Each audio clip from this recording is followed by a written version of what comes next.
15 years, the damage that load shedding has brought to this economy has been incalculable. The death toll from the recent floods in the South African province of KwaZulu-Natal has risen to 49.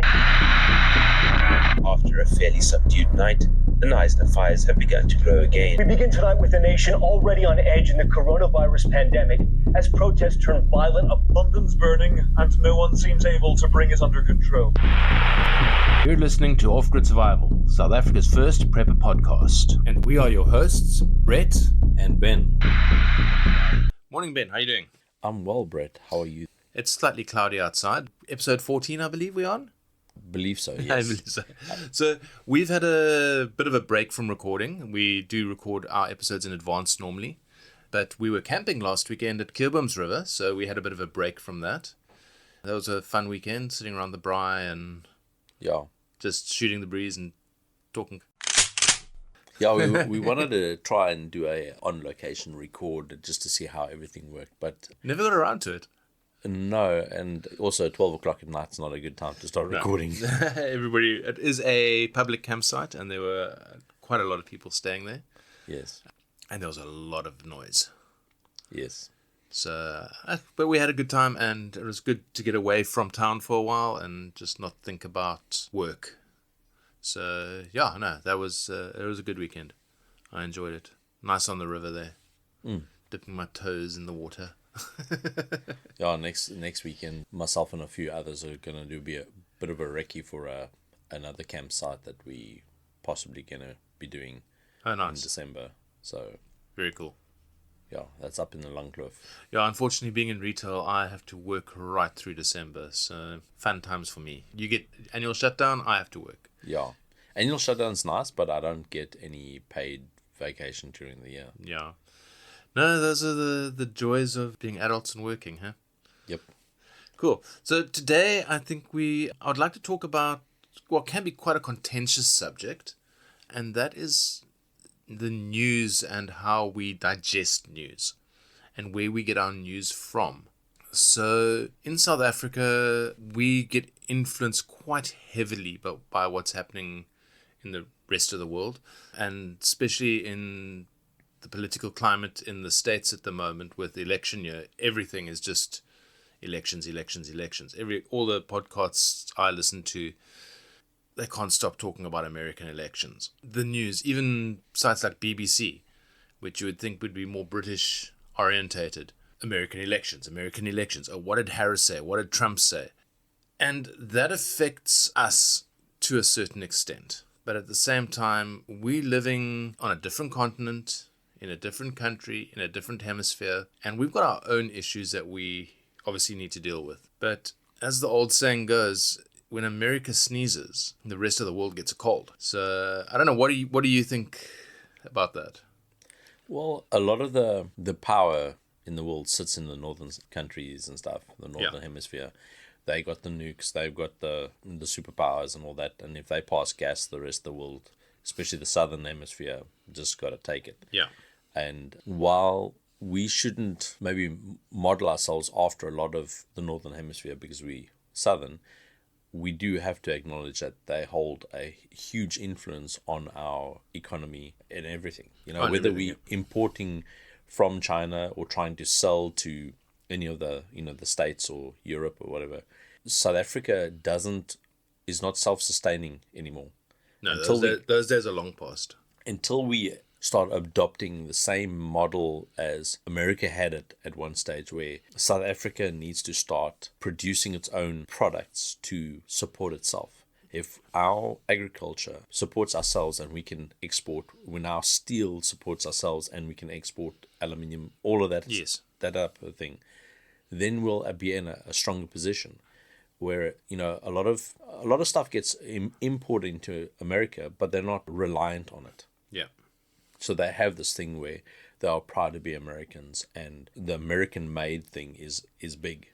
We have the made in South Africa thing, but it's still, I think, in its infancy. So it's never really been followed through with. Yeah, so we need to push it. If we grow our own coffee, and have everybody buying South African coffee, but not South African coffee that is 5 times more expensive because everybody wants a 20 grand a month working wage, Yep. but not work at all. When we start industrializing and looking at reclaiming semi-desert to be able to plant stuff in and make things faster and more economical within our own country while not selling ourselves to the Chinese, the Russians, the Americas, pick a country. And so when we stop fighting ourselves, doesn't matter what demographic you fall into this in this country, if you're a South African, we should be standing together to grow South Africa. Oh, definitely. But now you're talking about importing and stuff like that, and this is more about, I want to talk more about news and consumption of news. But those two do tie in quite nicely, because I read an article recently that said that South Africa is now getting 60% of its fuel from overseas. So 60% of the fuel that we consume comes from foreign countries. Okay. Sasol is winding down. We don't have our own, well, we do have our own oil and gas fields, but we're not using them. That's being sold off to other people, other countries. But now, where did I read this? I got that on a WhatsApp message. Okay. How much of that do I believe? How do I analyze that information that I've just given you? So I said, 60%. It could quite possibly be a totally false message that I've got. And there's a lot of this kind of thing that is going around nowadays. Not only on your mainstream media channels, your BBCs, your CNNs, your Fox Newses, Al Jazeera, that sort of thing. But there are so many other ways of consuming news nowadays and getting messages out there. TikTok is now one of the biggest news agencies. And that scares the out of me, because I don't believe anything I see on TikTok. Although apparently it's the algorithm, so maybe I'm looking at the wrong stuff. Possibly, yeah. But Facebook, people get their news from Facebook, and the algorithms are so curated that what are you actually getting? Yeah. You're getting what the algorithms want you to see. Well, X, the one thing I like about X is... You mean Twitter? No, X. Because there are community notes. Even Elon Musk gets community noted. People will say, okay, but you made a mistake there. These are the actual facts, and these are the sources. And so when you have a large segment being able to correct the higher ups, you have a more accurate output. Whereas a lot of these you can't correct Facebook. You can't correct the BBC. Yeah. They'll just, even if they apologize, they will bury it, And in South Africa, we have government news. Which is curated by the government. But I mean, that's it. Yeah. We have government news. So the only way we have anything else is if you have, Maverick, or I'll butcher the names, but there's a few like Morning Shot, the guys that will go in and yes, they are more than likely right-leaning, but they'll go in and they'll dig into a thing and find the other sources. So you just mentioned something very interesting there. You said right-leaning. So this is where I was talking earlier about Americanism. What is right-leaning in America, in American journalism, in American politics, isn't necessarily right-leaning in South Africa. They do have similar fields, but when somebody in South Africa calls me maybe a leftist, they are literally talking communist. Whereas in America, America doesn't even know what communists are. They don't have real communists in America. Okay. I think they do. But not to the when they're talking about the left-leaning media, it's not communist media. It's not a communist country. They're not having people that have gone and studied in communist countries and in the old Russia and stuff like that, USSR. Look, I am not a journalist. Okay, I've had no formal education in journalism. This is a hobby for me. Yes. Okay. And I'm trying to get information to people that I think is important. My personal opinions, which can be divisive at times. Well, here's the thing about it. Because we're not journalists, we're not chasing it. Now, I don't want to point a blanket statement all journalists out there, but a lot of journalists chase news that's exciting, that'll bring a publisher or a likes or clicks or whatever out there. Now, we're doing a podcast now. Obviously, we want to talk about stuff that's relevant, but not in the same way. We're not trying to generate interest. We're trying to be accurate. Yeah. Now, the old measure for journalism was being accurate even when you are oppressed. And now it's about, a lot of the times, it's about blood, gore, and sensationalism. If it bleeds, it leads. Oh, that, yeah. So, it doesn't matter if you on the right or on the left or in the center. When you want to bring attention to your side, you want the most sensational headlines out there. And like you're saying with WhatsApp and all that, we often see stuff that we share. Yeah. But we'll read the headline but not the content. And we'll read the message on the WhatsApp but not read the link. And so we tend to promote inaccuracies or misinformation. And not misinformation like the government labels it, or in the world government's labeled it. I'm talking about actual misinformation. Yeah. So if the headline says, red is the new blue, and I'm going like, oh yeah, no, it's wonderful, but I read the whole article and it's not about what the headline says, but I've expounded on red is the new blue, and I'm inaccurate now, and the next person who shares it hasn't read the article. Yeah. They haven't been able to correct me or correct their own absorption of that information. So when it comes to the WhatsApp groups and Telegram groups and that sort of thing, I find that there's a lot of videos and articles that get shared, as you said, where people haven't gone below the surface layer.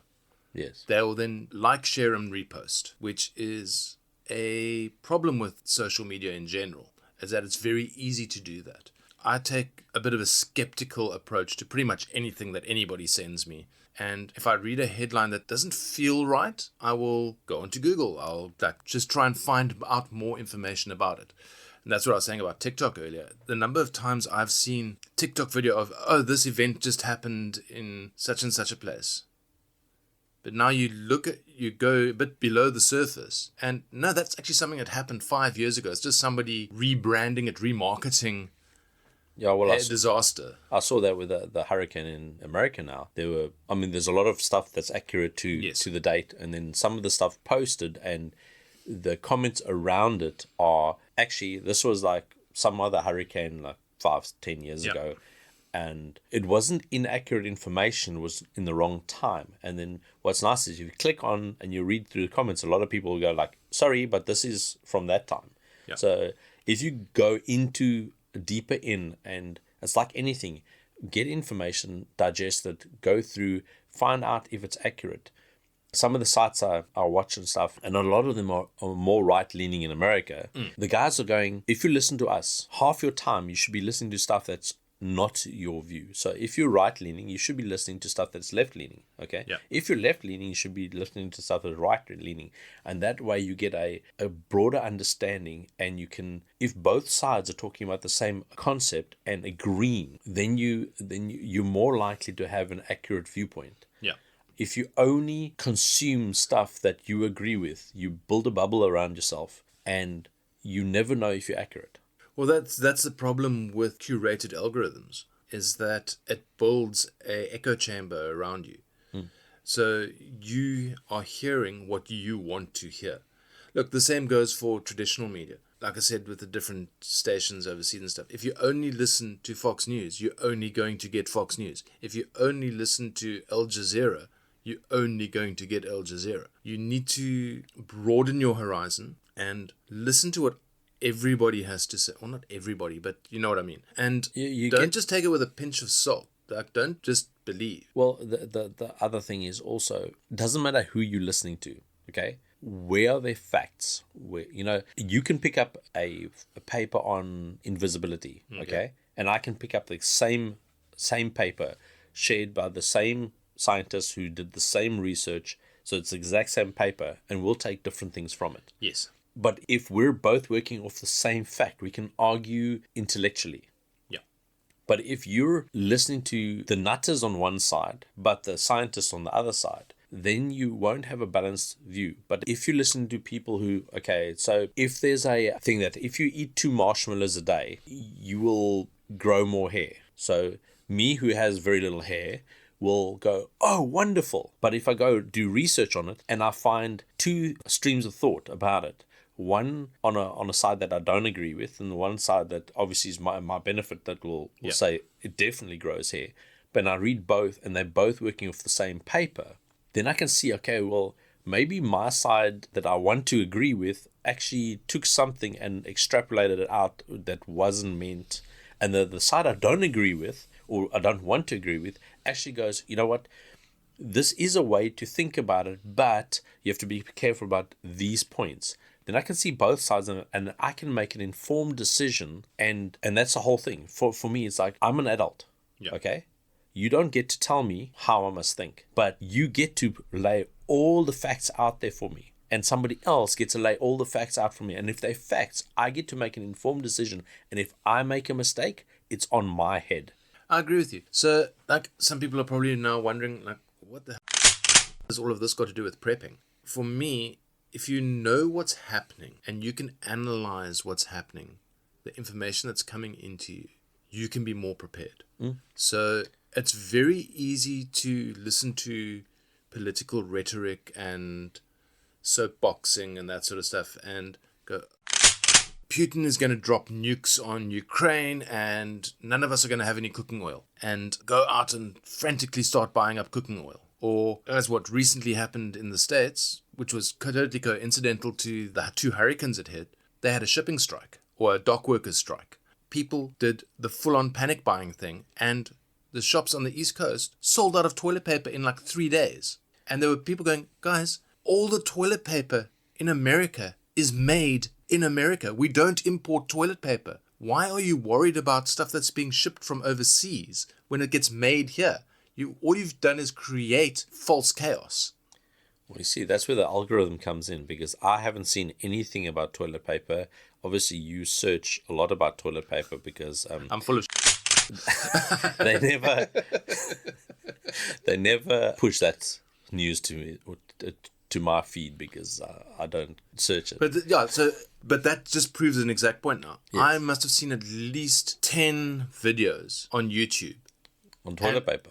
that were related to this toilet paper thing. Oh no, my feed is like SpaceX and Starship. Oh no, I've got the same stuff on mine because that's the stuff that I'm fascinated in. And I've got prepper pages, which I've noticed on YouTube lately are really tapering off. You're not getting much of that coming through on the algorithm. Yeah, unless you actively Search follow it. them Yeah. and make sure that you're still following them, a lot of that stuff goes missing. Yeah.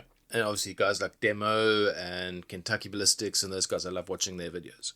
But They're almost too big to hide. I And think yet so, I think yeah. people are still trying to. when you've got 6 million subscribers, it's very hard to stop people watching you. Yeah. But that's beside the point.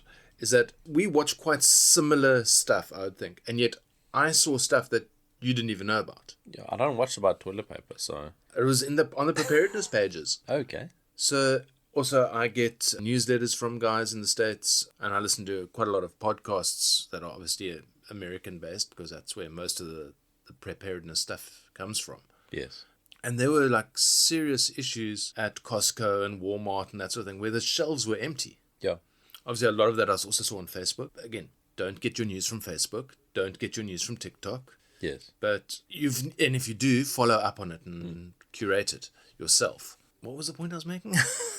Well, I don't know, but I think coming back to the whole preparedness side of things is just like learning to barter Yes. will help you if you're in a system after the collapse or that type of thing and learn. But learning to barter, going to secondhand stores, fairs, that type of thing, helps you gain that skill. Learning to prepare your mind and practice the art of digging deep into information and actually finding out what the kernel of truth is will help you if you're on a grid down situation or the end of world situation where you're having a radio broadcaster going, yeah, all the people come this way, it's safe, and you don't know if it's propaganda, you don't know if it's real, but you now have to make those decisions, and you need to know the skill of how to look through that information to see if it is something you're going to believe or not.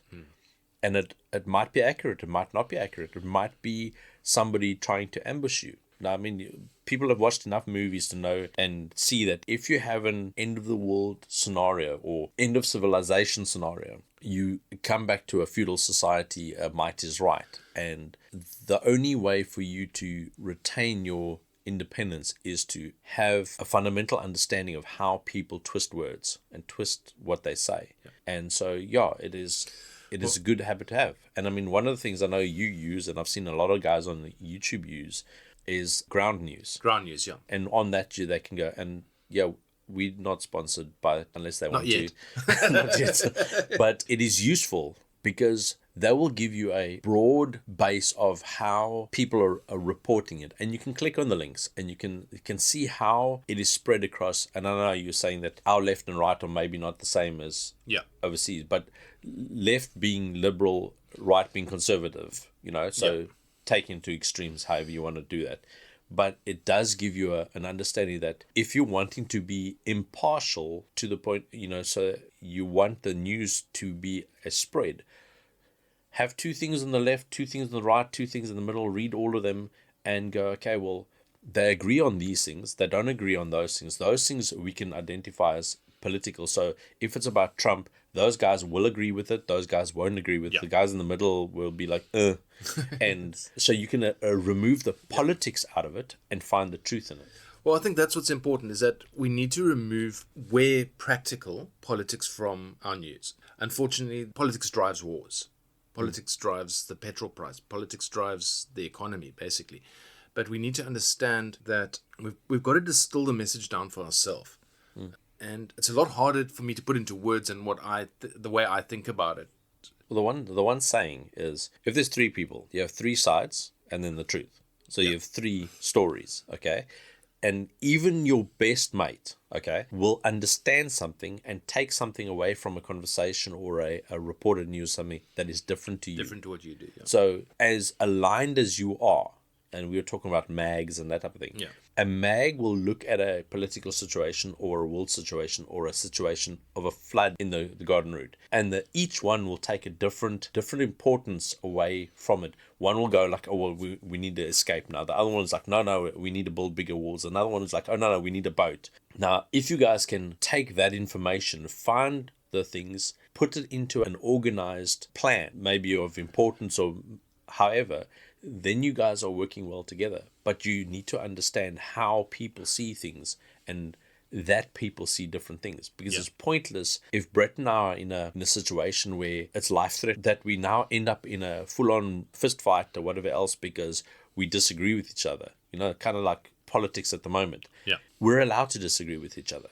We're allowed to be we're going to disagree with each other because we're adults. I have my view, he has his view, and it is important that we understand that, and you can be right and both of you can be right. Because you can go over a mountain and you can go right around the mountain or left around the mountain or straight through the mountain. There's 4 right views there. You can fly over the mountain, so 5. But even though there's 5 right views, there might be levels of what we can achieve. So we can agree that all 5 of us are right, but which one is the most achievable now? Yeah, and to get back to the WhatsApp and Telegram groups and that sort of thing, one thing I've noticed, because I'm on quite a lot of groups, is it's very easy for people, like I said earlier, to just send stuff without fact-checking it themselves. They will have a link to a video of X person standing up on stage saying the earth is flat or something else. Don't you agree with that? Whether we consider something a conspiracy theory or not, and I hate the do your own research thing because it's been taken out of context so many times that it now just means how many YouTube videos have you watched. And normally it's the ones that agree with you. And again, the algorithm feeds what you're into. But doing your own research is actually doing research, not watching a video or not following the rabbit hole from the algorithm. And if you're not sure on something, or even if you are sure on something, look at other sources. Like you said, look at the people that disagree with what you believe in and be more skeptical about what we listen to. So from a preparedness point of view, there's hurricanes happening in the States. So many people are going, oh, it is the government using HARP to direct the hurricanes. Yeah, no, HARP does exist. It is a real thing. I don't know what HARP is. High Altitude Atmospheric Research Project. Okay. It was started in the 1950s and it was used to create artificial auroras, to energize the upper atmosphere, basically. That is something that really exists. You can go and visit HARP in Alaska. Okay. It's not very impressive. I've seen the photos. I haven't been myself, but I've seen pictures of it. Yeah, but did you go to the secret underground? That's where the problem comes in, is what is made up by people trying to get clicks. Okay, what is made up by people trying to get likes? Because if they get 50,000 likes, YouTube is going to give them 10 cents. And what is actual truth? Yes. So 99% of conspiracies don't harm anybody. Okay, but there's going to be that one day that you believe so strongly in, and someone's going to get hurt. Does that make sense? Yeah. Well, you're talking about research. The best way to research is first research how to research. Research how to research, yeah. Because there's a way to do it. And when you watch videos, when you watch anything, listen to talks, TED Talks or whatever else, it is not the ones that are driven by emotion or by wanting people to like them stuff. The people that cite actual papers that you can go read, that provide the translations for those papers, or have where you can go find out things. Those are difficult to find because nobody wants to read a medical textbook. And when you go read, I don't know, you want to find out, is Panado bad for you? So go read the little blurb on the all the little paperwork that comes with a Panado. Dude, the way my eyes are at the moment, I'm not going to be able to read that small print. The usages, the side effects, the contraindications, all that other stuff. And then you see all those little fancy words that all of us just glance over. Then go find a medical book or go onto Google and search each of those words. Read each of those things, okay? Once you've read all those things, okay, you can start understanding. You're not going to understand everything about a Panado, but you can start understanding parts of that. And from that, you make an informed decision. And then when somebody comes to you and says, oh, Panado can cure your baldness, you can go, no, because Ben takes Panado and he's still bald. These ingredients don't affect those. They do this job. So the more good information you have in you, okay, and in your mind, the less BS will be able to affect it. Because people make claims, like anywhere in the world. Okay, it doesn't matter what religion. People doesn't make matter claims emotionally. Yeah, what culture you are, what gender you are, whatever else. They make claims that they believe in. Yes. Like you said, it's an emotional thing. But when you come back down to research and the scientific method, that if you have a proof that you think is right, then try and disprove it. And if you eventually can't get to a point where you cannot disprove it, then give it to somebody else to disprove. Yep. And if they can't disprove it, and you carry on going, and eventually you have a thing that you can say is, this is repeatable, and it is proven, as close as you can get to an absolute fact. But when you say, Brett, if you put this box over your head, it'll make you wise. And if Brett does it and he doesn't get wise, you say, oh, no, well, it's just because you weren't, it's all your fault. And you're not allowed to disagree with me. When we have governments doing that say, you aren't allowed to do this because you're disagreeing with us, we will censor you, we will do whatever. It's a problem. Where a lot of the conspiracy theorists probably come in is they look at these things and they run a tangent all the way to its conclusion, or try to. I don't know what the HARP thing. Like I was making a joke about the facility under it. I don't know anything about HARP, but man, I could make some conspiracy theories about all of it and anything out there. If you really want to, you can really go down the rabbit hole, or if that's so inclined, you could troll the living snot out of everything, and really make people upset. And a lot of people do that just to make people upset. That's the thing. It's like, how much of what we listen to on social media is just people trolling us? It's like they'll say the whole flat earth thing. Whether you believe it or not, that's your business. But how much of that is just pure trolling? Well, I think some people believe it. Some people don't believe it. And some people like shaking the bottle, throwing it in the mix, and just sit back and watch the movie, like see what happens. Make some popcorn, yeah. Yeah. And those people they're a real pain because they're not even fence sitters, okay? They will actively go cause grief. Like in South Africa. They're stirrers. You have different cultures, different races in South Africa. We're quite a melting pot, okay?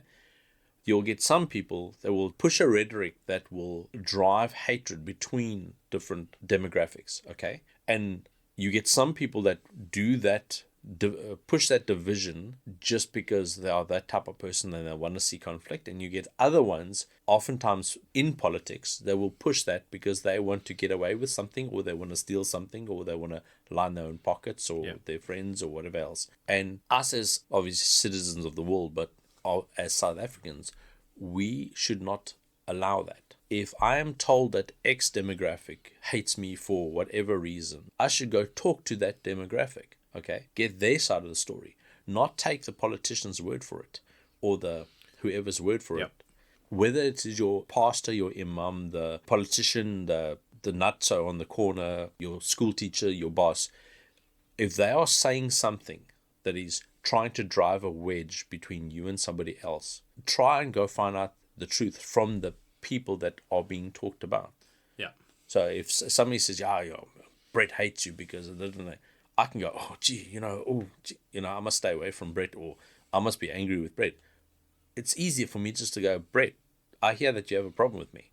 And yet people don't do that. Because they're too shy. Yeah. Or they're too, I don't know what, or can't communicate well. Yeah, that's most of it, can't communicate well. But back to media, and we were talking about mainstream media, basically. In South Africa, you said we've got basically SABC when it comes to news, and I don't even have a TV anymore. Does ETV even still exist? Don't know. I think so. The guys have DSTV, so we have a lot of alternative But then you've got companies like Prime Media, which is 702, Cape Talk, those channels, which has always been considered more left-leaning. I don't know anything about them. In Cape Town, I used to listen to Cape Talk quite often. But again, those guys, they're professional journalists. They've studied journalism as a subject. They've got a qualification in journalism. They know how to go out and research a story. I'd hope the same thing goes for the guys at SABC, although I don't know nowadays that much. Are they private on, in America you have the different NBC and ABC or whatever. They're actually private companies. Yeah, big private companies. Now they can lean left or right. I mean, South Africa's got SABC, which basically is government. As far as I know, in South Africa, SABC is a state-run corporation, and it covers radio and television, obviously. But then besides DSTV, who do we have that is privately run company? Prime Media. That's the only one I can think of offhand. But who do they... That's Cape Talk Radio and 702 Radio, and I think Jacaranda FM. Okay, but they're all radio. That's all radio. No, there's no. I don't think there's any private TV stations in South Africa.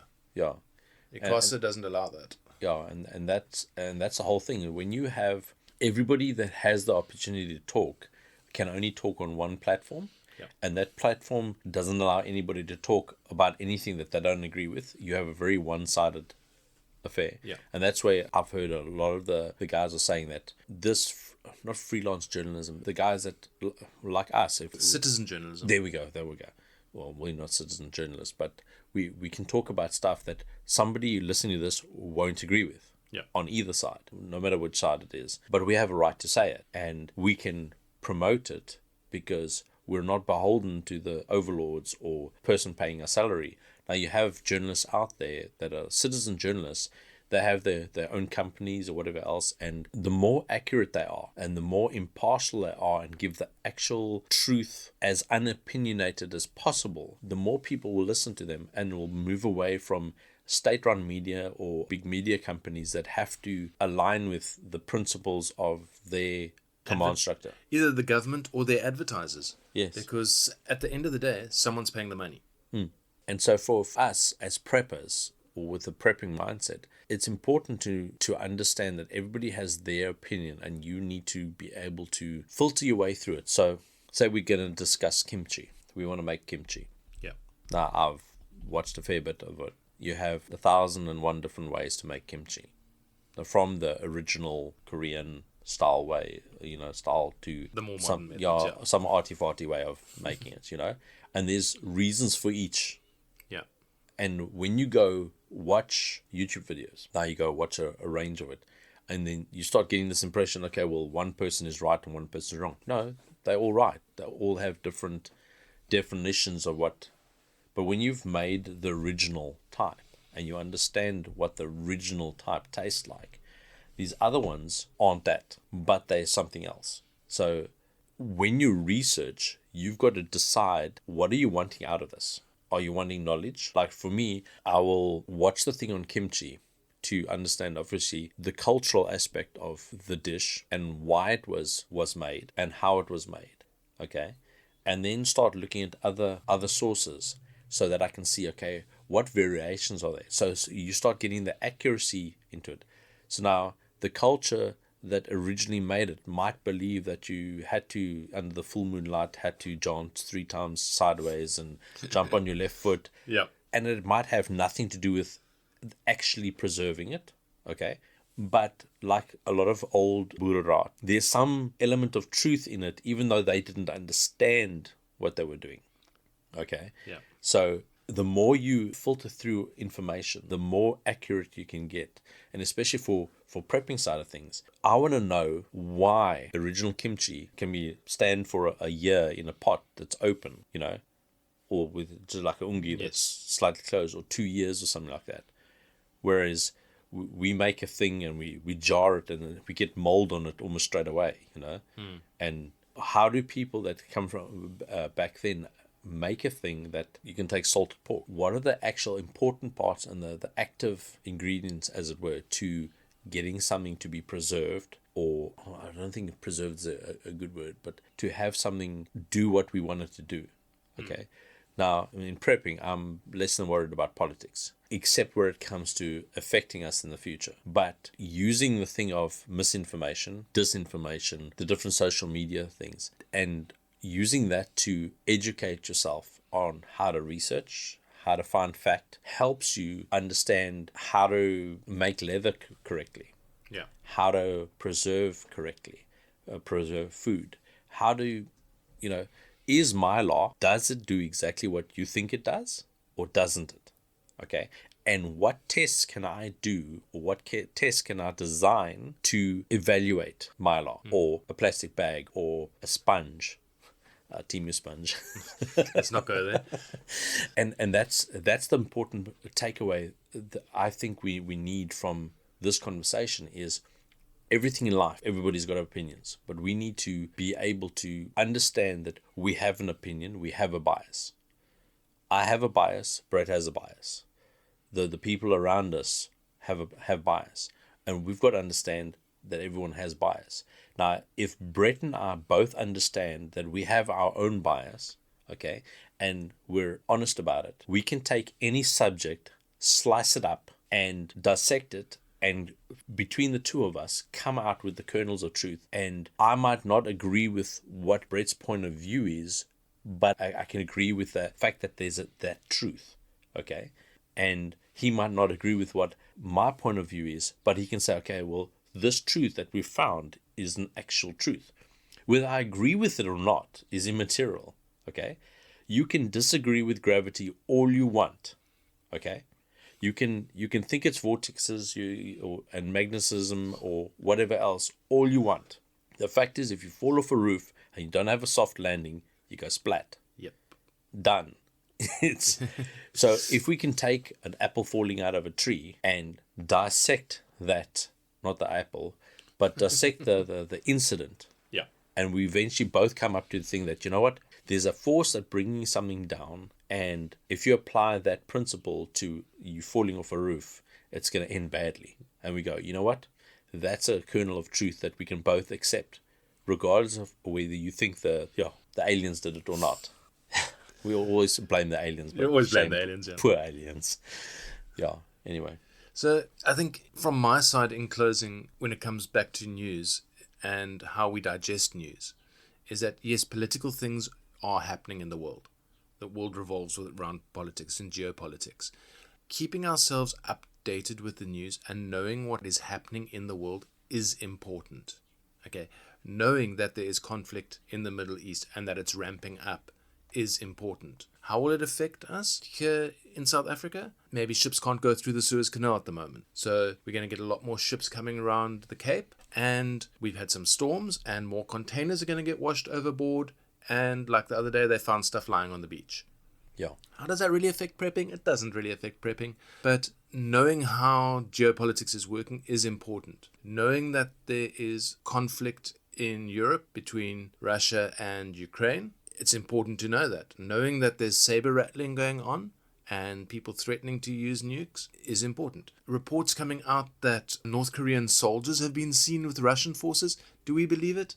I'm not there. I can't tell you. We know that things are happening, and that can affect how we prep without going overboard. But don't believe all the bullshit. If I can distill it down to that. Yeah, and when you hear stuff and your response is emotional, understand that was probably the reason the headline or the saying or the rhetoric was about. It was driving an emotion in you, whether it is love, hate, indifference, whatever. They're trying to drive that in you. You don't let it, and you dig deeper. At the end of the day, newspapers, TV channels, radio shows, even podcasts, it's about the money. And it's big money, and they want to hook you in with a headline. That's what headlines are. It's the hook. And if you do a sensational headline, there's more of a chance that people are going to pick up the newspaper. Yes. If you've got a boring headline, nobody's going to pick up your newspaper. Same goes for a TV show or YouTube or whatever. It's about sensationalism, and we just need to take everything with a grain of salt. Yeah. Understanding that politics is important. Celebrities marrying and divorcing is important. All these things are important, but they're not all important. No. Your survival, your well-being, your family's well-being, that is all important, because without that, nothing else is important. Yeah. Cool. Yeah, without us carrying on waffling for another 2 hours, which we could probably do, I think I'm going to call this one to a close for episode 14. Yeah, I think that we've covered everything what comes to mind at the moment, and not our usual. Yeah, no, it's a bit of a tiptoeing around subjects, because Brett and I don't agree with each other on a few different things, and we both could get into a discussion that could likely hack off a whole bunch of listeners on every spectrum, or every part of the spectrum, whether it's politics, religion, the whole lot, even prepping. So this is our way of also showing how we're going through the process of being able to get through information and be able to talk about stuff, not bringing our biases in. We're trying to find the most accurate information and be able to record it, you know, and put it out there. I mean, if we wanted to be a sensationalist, wow, that's a different podcast. But yeah. Anyway, it's been good. Yeah, guys, drop a like and drop a comment. You know, try not to be too sensationalist, but yeah, let's see if we can generate a bit of discussion about things. Obviously, be respectful, mindful of others. The more we are, the better life will be. Yeah, I think Spotify's actually stopped comments in our area at the moment. Something I need to check on. I will get back to you on that. But yes, guys, follow us on Facebook and Instagram. Is Instagram maybe better to comment, or Facebook? Either or. Whichever you're most comfortable with. Which one restricts less? They both matter. Okay. So we need to get our website up and running. We need to get the website up and running. Okay, sweet. Okay. Anyway, dude. Cheers. Have a good one. Cheers. Bye. Bye. Thanks for joining us on this episode of Off-Grid Survival. For more info and updates, feel free to follow us on Facebook and Instagram at Off-Grid Survival ZA. That's it for now. We will see you next time. And always remember, be prepared. Off-Grid Survival is a member of the South African Podcasters Guild. The views expressed on this podcast are those of the speakers and may not reflect OGS Media or the Guild's views. We aim for accuracy but cannot guarantee it. Please verify information independently. Consult professionals before acting on any advice given during these episodes. By listening, you acknowledge that we are not responsible for any damages resulting from reliance on our content. All content is provided without warranty.